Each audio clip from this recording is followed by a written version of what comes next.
अय्या आजच्या व्लॉगची सुरुवात तर कंटाळवाणी आणि नुसती कामातच केली होती ऑफिसमध्ये आणि अशी मान वगैरे दुखत होती. तर मी अशी मस्तपैकी कंटाळा करून करत होते. त्यानंतर मी निघाले होते घरी जाताना दूध घेतलं कारण की कॉफी लागतेच आणि फ्रेश होऊन आपण परत भेटूया असं मी म्हणत होते. त्यानंतर ॲज युजल आज होती दीपामावस्या. मला सुचलंच नाही काय बोलायचं. दीपामावस्या आणि माझ्याकडे 2च दिवे होते आणि घाईघाईमध्ये मी पटकन दिवे लावले. तेवढेच बाकीचे मला सापडलेच नाहीत आणि उशीर पण झाला होता स्वयंपाकाला वगैरे.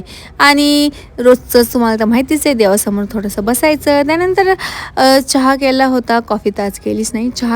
सॉरी कॉफीच केली. कॉफी वगैरे पिली, बिस्किट वगैरे खाल्लं आणि इथं आमचं काय बोलणं चाललं होतं आणि मी त्यांना अशी इशारे करत होते.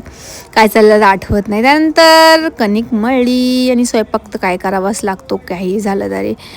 आणि भाकऱ्या ह्यांना आवडत नाही, त्यामुळं कणिक वगैरे मळली. हे तर त्यांच्यासाठी भाजी करायची होती म्हणून कांदा वगैरे कापून ठेवला. आणि मग शेवटची चपाती मी जेव्हा चालू होती त्यानंतर मग आमलेट करायचं ठरवलं. आणि मग मी असं काहीतरी वेगळी पद्धत म्हणून चपातीवरच ते आमलेट टाकलं आणि खरंच सांगते खूप छान लागत होतं, खूप यम्मी लागत होतं. काहीतरी वेगळं लागत होतं. म्हणजे जे आपण नुसतं आमलेट आणि चपाती असं सेपरेट खातो ते असं सिंगल खाल्ल्यावर ॲज अ रोल पण तुम्ही करू शकता. पण मी काही रोल वगैरे केलं नाही. रोल करायचं असेल तर असं कट करायचं, त्याच्यामध्ये सॉस वगैरे लावायचा, कांदा वगैरे टाकायचा, टोमॅटो वगैरे रोल करून खायचं. खूप छान लागतं. चीज वगैरे पण टाकू शकतं, पण मी काही रोल केला नव्हता कारण की माझ्याकडे चीज वगैरे नव्हतं.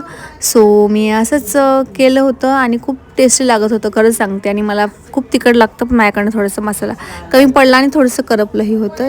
मग मी ते सॉससोबत खाल्लं आणि एवढी सारी भांडी पडली होती सकाळपासूनची. तर मग मी असं स्टँडला मूवी लावत असते आणि मग मूवी बघत एवढी सगळी भांडी घासली, बेसिंग वगैरे घातलं, किचन ओट्टा वगैरे सगळं साफ केल्याशिवाय मला काही चैन पडत नाही. आणि रात्रीचं रिच्युअल की स्किन केअर म्हणजे काय, फक्त मॉइश्चरायझर आणि लिप बाम लावणं तर मॅन्डेटरीच आहे. ते मी कधीच स्किप करत नाही. तर आपण भेटूया नेक्स्ट व्लॉगमध्ये. तोपर्यंत बाय बाय.